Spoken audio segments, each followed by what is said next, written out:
Let me tell you something. You can give your dog as many toys and as many treats as you want to give it, but that's not going to do anything.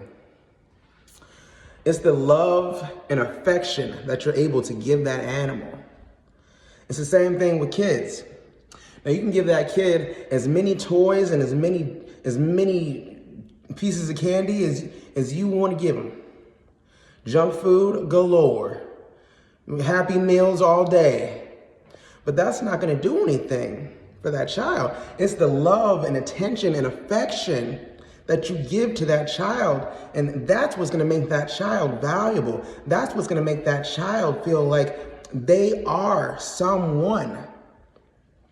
That's what's going to make them feel like they are loved and cared about.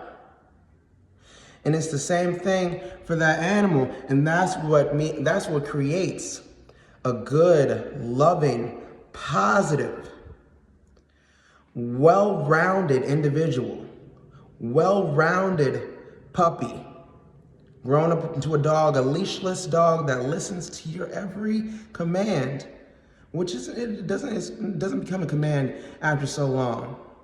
It becomes a partnership. It becomes an agreed upon love. A love so strong that nothing would be able to break it because of the trust that it has with you. The same thing with your child. That's why children grow up to have these inconsistencies with their parents. These broken hearts are growing up to become adult-aged, but not adult-minded. They're not mature in the sense of being able to make concise and consecutively sufficient decisions because of the lack of love that they received when they were a child, the lack of attention, the lack of care. Someone gave them a cell phone or a tablet and gave them candy and gave them toys and gave them food just to shut them up in the corner so they could fend for themselves instead of giving them the love and attention and experiences that they needed in order to flourish. And the reason being was because the parent was healing in areas themselves. They were healing themselves in certain areas, or they weren't healing themselves in certain areas.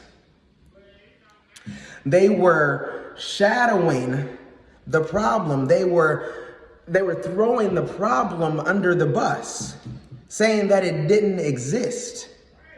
A lot of the times, when a child needs something, it calls for the parent to come. And if the parent doesn't come, then the child gets left behind. The child feels left out. The child feels like it's not being heard, and it grows up to want more attention and seek validation from people.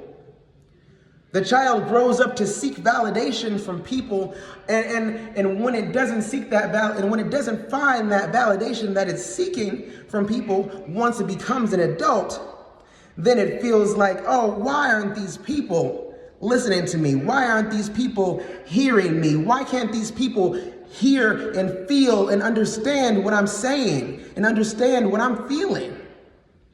It's because those people were never loved themselves either. It's because those people never received the love and attention from their parents either. It's because their parents and their parents and their parents, they didn't receive the love that they needed either. So the only thing that we can do is to find out how to love ourselves so much that we become content in our own energy. And then we will then find more people that are content in their energy.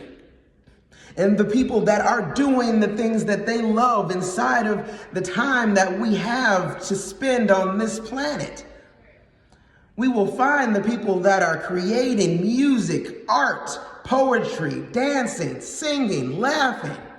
We will find those people once we start to do the things that we love. We will find more people that are doing the things that they love. Where do people do the things that they love? Where do they hang out?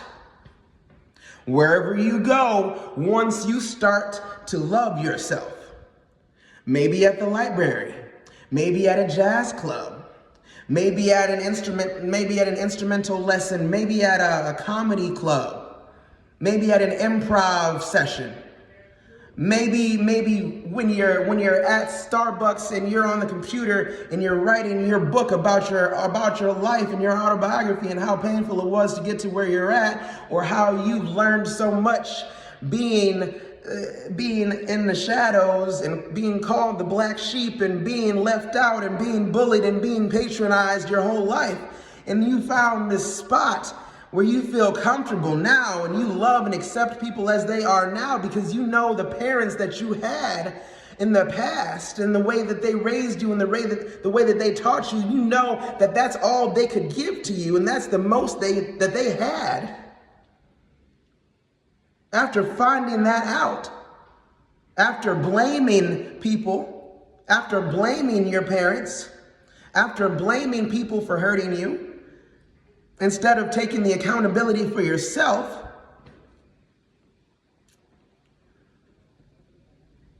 because it's all in how you perceive what happens to you. That's what determines how you are accepting life. Because it's our job to accept life as it comes, no matter how it comes. It's our job to accept life, no matter what.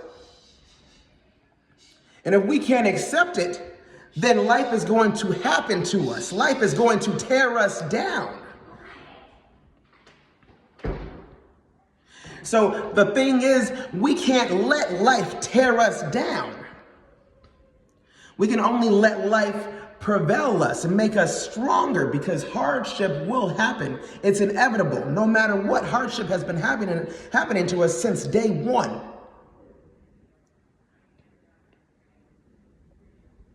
And it's never going to stop until we make it stop. From the perception, from the way in which we perceive life taking place. If we enjoy every moment, doesn't matter if all four of our tires fall off in the middle of the street driving on the highway at 75 miles an hour all at once. It doesn't matter. We are taking this experience and we're going to utilize, let's hope we have AAA. Let's hope we were prepared. Let's hope we can just get some more tires and buy a new car. Let's hope we have somebody to come pick us up. We can call someone. Let's hope. Let's just fix the problem.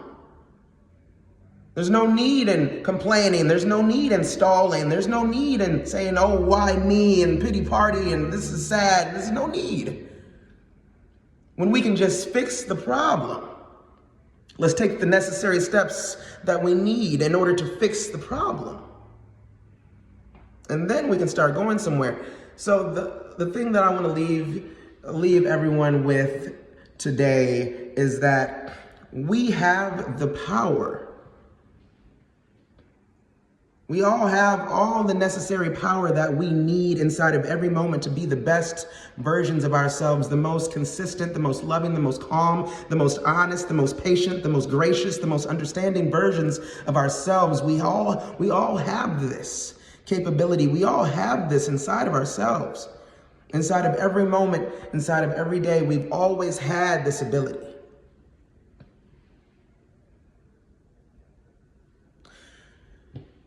Now the question is, will we use it?